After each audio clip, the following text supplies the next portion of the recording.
Hello YouTube, it is your boy GZTV. We are back with another video, and in this video we are going to be going over the top 100 NFL players going into the 2025-26 season. Now at first, originally, I was actually going to do like a predictions thing, like Super Bowl champ, awards. That would have been fun, but I really like these top 100 videos. I've been doing it for the NBA for a couple of years. I haven't really done an end of the year NFL list, which that could be interesting to kind of like compare and contrast. Maybe we'll do that this year. I don't really know. I'm very excited for the NFL. I am very intrigued. I'm actually recording this on Friday, so we have like 6 days until the NFL season. So I just kind of wanted to give you guys my predictions. I made this list a while ago, like a month or two ago, so I didn't really take too much of the trades and stuff in mind and all of the free agency moves. So if this list seems a little wonky, yeah. And obviously, just like the NBA video, we're going to do like 10 player increments until we get to like the top 25, top 20, where it gets to like the really elite guys, and then we're going to go from there. So without further ado, let's get it. This list is going to be kind of weird, but starting from 100 to 91, at 100, lineman from the Bills, Deion Dawkins. At 99, he seems a little low, but Derwin James. At 98, the young guy, the white boy of the year from the Eagles, we have Cooper DeJean. At 97, we have Zach Tom. There are a decent amount of linemen on this list, actually. At 96, we have Devon Witherspoon. At 95, the man is getting a little old, but I do think Travis Kelce belongs here. At 94, a legendary lineman that was on the Colts for the longest time. I don't know where he's at now. We have Quentin Nelson. At 93, we have Tyler Smith. At 92, Jeffrey Simmons, an absolute stud defensive lineman from the Titans. I love watching him play. And at 91, a great offensive lineman for the Broncos, I believe, Garrett Bowles. And if I get some of these teams wrong, I will correct myself. Don't worry. Going from 90 to 81, at number 90, we have Landon Dickerson. At 89, I have a lot of hope for this guy, another one of those defensive backs from the Eagles. I know Quinion Mitchell probably won't be better than Cooper DeJean, but I'm just going to make a bold prediction right out front. At 88, a guy that used to be on my Packers, Jair Alexander. I hope he does well on the Ravens. I always root for former Packers. Like, I have a lot of love for the players that play there. You know, Devontae Adams, Aaron Rodgers, Alan Lazard, Aaron Jones, Zadarius Smith, all of these major Packers players that have left over the years. I still root for them. At 87, his teammate Marlon Humphrey. At 86, one of the most underrated wide receivers in the league, we have Nico Collins. At 85, a stud tight end for the Lions, Sam Laporta, who's actually from like my area damn near. At 84, we have Brian Branch. At 83, great defensive line, Leonard Williams. At 82, a stud young wide receiver, Puka Nacua. And at 81, this had a lot of receivers in this segment, but we have T. Higgins, who just got his huge contract for the Bengals, hoping he can capitalize there. 80 to 71, I know I'm speed running this video, but at 80, a stud young defensive back for the Patriots, we have Christian Gonzalez. At 79, another young player, a receiver from the Chargers. I do think Ladd McConkey's going to have an even better year this year than he did last year. At 78, I do think Dak Prescott, with the addition of George Pickens, I do think Dak Prescott can definitely elevate in his role, and they still have Jake Ferguson developing. At 77, a veteran at defensive back who just got moved to the Steelers and actually gets an opportunity to play with Darius Slay. It's awesome, Jalen Ramsey. At 76, my guy from the Packers, an amazing safety, one of the best safeties in football, Xavier McKinney. At 75, one of the most consistent receivers of the last decade or so from the Buccaneers, Mike Evans. At 74, we have his teammate, a stud young running back, and Bucky Irving. At 73, a former Packer. Shout out to Devontae Adams. Again, if you have any complaints about this list, let me know in the comments. I just kind of threw this together. At 72, great defensive back, caused so many problems for my Packers last year. Of the Lions, we have Kirby Joseph. And at 71, we have Christian Darrisaw. 70 to 61, at 70, a veteran linebacker. I think he's on the Eagles now, Roquan Smith. At 69, an amazing young defensive back from the Falcons, we have Jesse Bates. At 68, on the Texans, another amazing younger guy, Will Anderson Jr. At 67, from the Buccaneers, we have Antoine Winfield Jr. At 66, a lineman that's always going to have a name in the NFL, Joe Thuney. At 65, an edge rusher for the Rams, another young guy that I'm very excited to watch his career unfold, we have Jared Verse. At 64, we have Tyler Linderbaum. At 63, I do believe he's on the Seahawks now, but a guy that had an absolute breakout season on the Vikings, we have Sam Darnold. At 62, a running back that a lot of people have some pretty high hopes for, we have Kyron Williams. And at 61, a young receiver from the Falcons. I do think Drake London's going to have a pretty big year this year, so there you go. At 60, the guy likes his Call of Duty, but the star quarterback for the Cardinals, we have Kyler Murray. At 59, a guy that kind of had a breakout season last year, running back from the Dolphins. Unfortunately, stole some reps reps from my boy Raheem Mostert, but nonetheless, Devon A-Chain is a great player. At 58, you have Jalen Carter, who is a big young piece for that Eagles Super Bowl run. At 57, you have Rashawn Slater. At 56, one of the best man-to-man cornerbacks and a young guy in the league from the Bears, we have Jalen Johnson. At 55, another amazing young defensive back on that Texans team. Man, that defense is nasty. Derek Stingley Jr. And at 54, I would have put this guy higher, but at the time he had some kind of contract conflicts, but from the Washington Commanders, great receiver, one of the best receivers in the league, Terry McLaurin. At 53 from the Colts, a running back that is pretty injury prone, but I do hope for him to have a really good year, and he always does great. I mean, Jonathan Taylor. At 52, you have Josh Hines Allen, a nice young linebacker from the Jaguars. And at 51, the biggest receiver on the field during that Eagles Super Bowl run, we're going to go with A.J. Brown. At 50, an edge rusher from the Texans, a veteran guy who's been a legend for years and can never be doubted. We have Danielle Hunter. At 49, we have Tyreek Hill, which I'm kind of questioning because he's still on the Dolphins, but we'll have to see what happens with that. At 48, Chris Lindstrom. He is on the Falcons. At 47, Trent McDuffie from the Chiefs. At 46, an amazing young linebacker that had a huge breakout year for the Eagles during their Super Bowl run. We have Zach Bond. At 45, one of the most underrated quarterbacks in the NFL with Jared Goff. At 44, he's a defensive line for the Jets. We have Quinnen Williams. At 43, one of the best running backs in the entire NFL, Josh Jacobs. At 42, one of the best tight ends in the NFL with Trey McBride, a great player to have on fantasy. I've drafted him 2 years in a row and I don't regret it a bit. And at 41, I would say probably the best tight end in football, we have George Kittle. Now obviously that 49ers team deals with injuries, but man, oh man, George Kittle, great player. 40 to 31, let's get into it. At number 40, a veteran defensive lineman who obviously had his contract issues and was talking all through the media, but from the Steelers, we have Cameron Hayward. I still think he can have a good season. At 39, a stud young safety for that Baltimore Ravens team, we have Kyle Hamilton. At 38, quarterback who's still pretty young, although he's had his faults over the years, but for the Chargers, we have Justin Herbert. At 37, Amon-Ra St. Brown of the Lions, a nice young wide receiver who is a legend in the making. At 36, another amazing young wide receiver from the Giants. This time we have Malik Neighbors. At 35, the QB that led the Eagles to the promised land. I don't really have high praise for him. I mean, he is a legendary quarterback and has definitely proven himself in this league, but Jalen Hurts, I don't know, this list is kind of weird. At 34, a young wide receiver from the Jaguars who I think is going to have an even better year than he did last year, Brian Thomas Jr.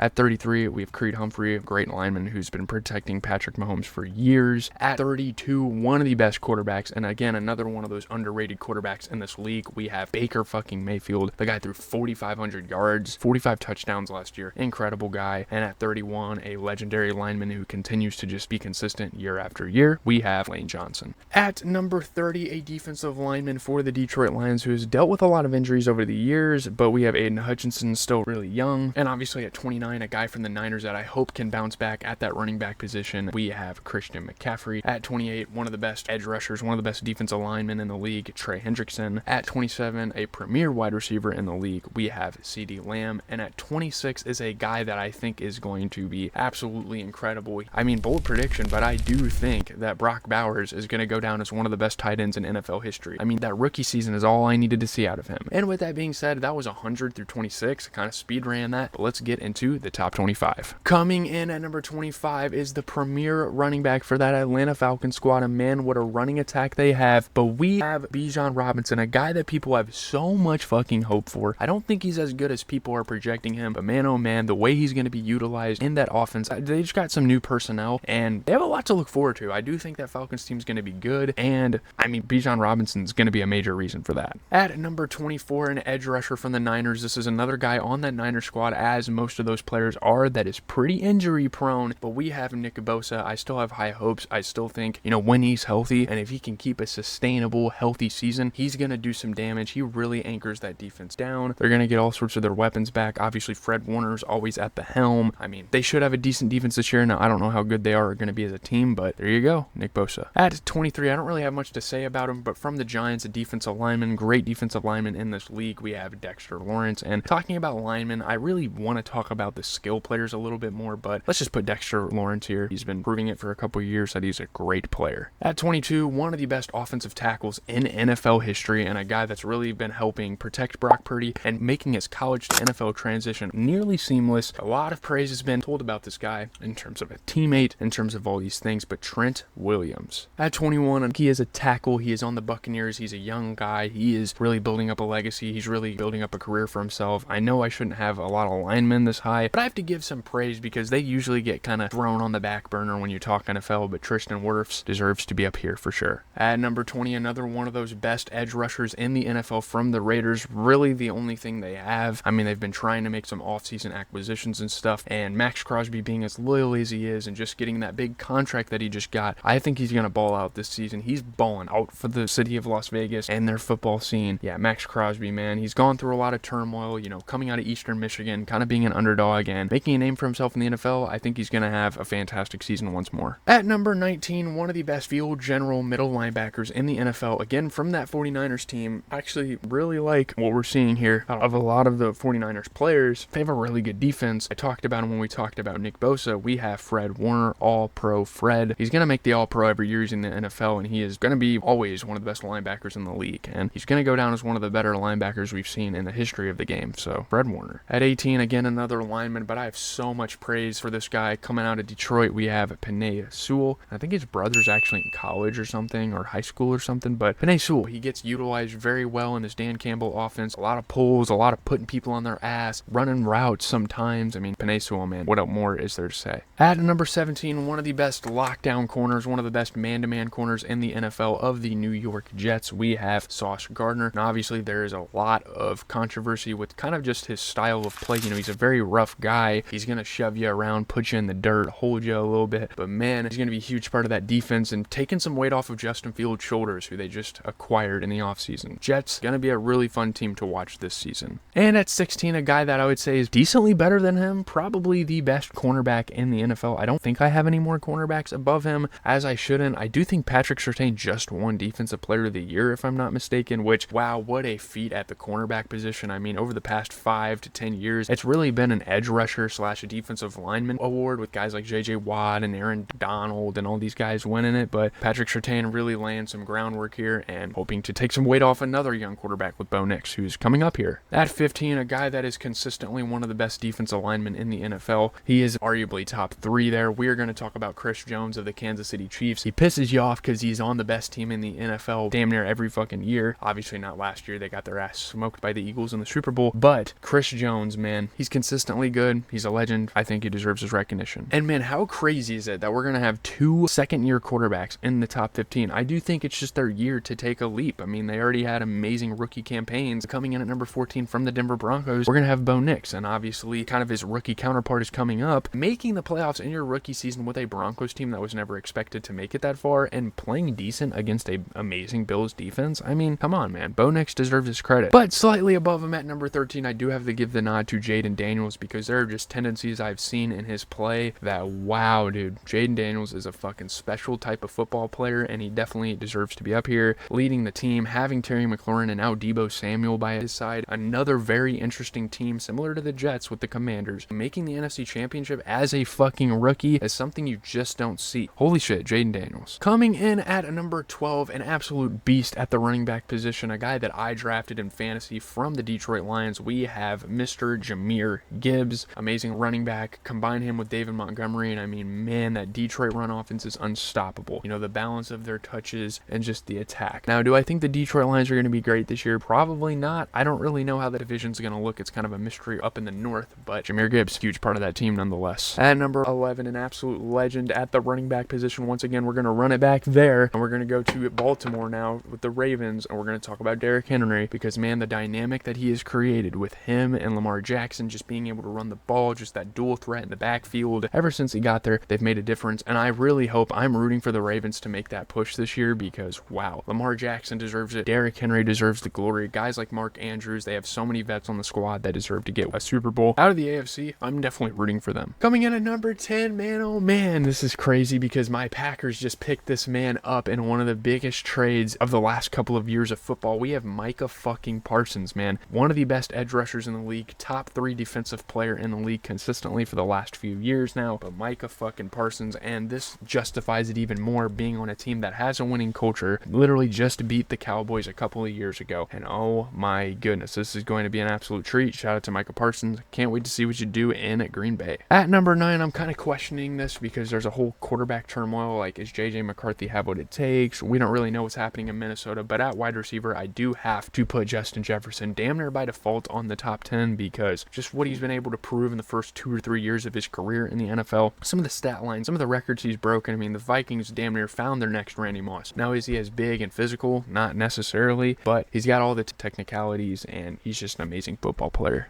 At number 8, another amazing edge rusher in the league, and barring injury, I think this guy can also be a guy that can make an impact on that veteran-filled Steelers defense and a veteran-filled team overall. You know, DK Metcalf and Aaron Rodgers even taking over on the offensive side of the ball. TJ Watt, brother of legendary edge rusher JJ Watt. I mean, how could his career fail at this point? He's already achieved damn near anything a defensive player could ever achieve. And I think the Steelers are contenders, not necessarily, but once again, TJ Watt as an individual is going to have a great season. Coming in at number 7, a quarterback from the Kansas City Chiefs, of course, that has been building up his name over time, and I do think when it's all said and done, he probably will be at least a top 3 quarterback in the history of the NFL. I mean, you can hate the Chiefs all you want, but his greatness is undeniable, and I think going into the season, obviously there's been a lot of kind of degrading. There's been a lot of kind of falling off the cliff a little bit for this team, but a lot of lost morale with that Super Bowl, but man, Patrick Mahomes gonna have another great year, I think. At number 6, a quarterback I think is just better, and a quarterback I think deserves to be in the MVP conversations consistently, but of the Cincinnati Bengals, I mean, you know what to expect when you get to like this top 10. You knew Joe Burrow was going to be up here. I mean, the amount of games he lost last year despite like his amazing performances, yeah, that doesn't really warrant an MVP consideration, but I really do hope that the Bengals can kind of have a bounce back year this year and be able to clutch up and win those close games. Coming in at number 5, easily the best running back in the league, and there's a lot of like injury concerns because whenever you see Saquon Barkley have some of these runs, pun intended, an injury seems inevitable for him because he has been pretty injury prone over his 10-year career damn near at this point. 6, 7, I'm just kidding. But Saquon Barkley, obviously a huge part of that Eagles Super Bowl run. Happy to see him get out of New York and win in the same division. I think that's a great storyline. I think he's going to have a great year still. At number 4, Jamar Chase, easily the best wide receiver in the NFL. The guy is amazing. Just some of the games he puts up, some of the catches he makes, his footwork, just all of the nitty gritty, all of the little things Jamar Chase does right. And he's a very good complementary piece coming out of LSU with Joe Burrow and just making that happen. That was a match made in heaven. That was something you'd see in a fucking movie, those two together. So again, for the Bengals' sake, I hope they do have a bounce back season. 3 and 2 are the 2 best quarterbacks in the league, I believe, starting with the Buffalo Bills. I think Lamar is probably better, and we will get to him in a second, but Josh Allen, still an MVP caliber player, still a guy that leads his team, still being a somewhat young quarterback as well. The Bills are another team that need to try to get over that hump. There's a lot of teams in the AFC that have just kind of been put to shame by the Chiefs for so many years now, and hopefully Josh Allen can do it. He's got Dalton Kincaid, Dawson Knox, he's got all sorts of guys out there. At number 2, though, I just think Lamar Jackson, he has potential to run it back. But I do think Lamar Jackson has the opportunity to win MVP once more this year. He's just such an amazing football player, and I think the part that kind of goes unnoticed with him as a football player is just his throwing ability, because you see him in these read options, you see him in these improv kind of scrambling situations, and he does great at that. He's sticky, he moves, he breaks tackles, gets out of it, but wow, his throwing ability and his way to get out of sticky situations is great, and I think he's going to continue to use that this year. At number 1, I mean, it's kind of weird to put Myles Garrett up here, but after a huge contract, after kind of getting over some turmoil with a team like the Browns that has turmoil with all sorts of their star players over the years. I mean, you talk about damn near any player that comes through that program, Johnny Manziel, all these young guys that they're supposed to make good. Myles Garrett finally resolves it with the Cleveland Browns, and obviously we saw Micah Parsons not do so well over in Dallas. It's kind of crazy to see the Browns execute things better than Dallas, and I think with that, going into the season, Myles Garrett is easily going to be not only the best defensive player in football, but the best player overall in football. So that was my list. I know it felt kind of rushed and kind of weird. Let me know down in the comments down below what you guys think. I'm going to be kind of editing this a little bit at a time. I'm going to try to get this out by like Wednesday or Thursday. We need to get it out before the first games because, man, I am so invested in the football season this year. I'm in a fantasy league. I'm going to be paying attention. And as you guys saw last year, every single week there were close games of football. We were doing recap videos. I used to do every game, but I do think this year we are going to stick to the close games just so we can have concise content. I have other things on the channel kind of going going on. So with that being said, leave a like, comment, and subscribe. As always, it has been your boy GZTV, giving you guys the sports content. Sports is kind of rolling around. Obviously, the summer period is kind of for TV shows and movies and all this stuff, but the NFL and the NBA are starting within a few months of each other, so it's going to be great to kind of get back into that. NBA recaps nightly are going to be coming back, so it's a fun time to be a GZTV fan, I may tell you.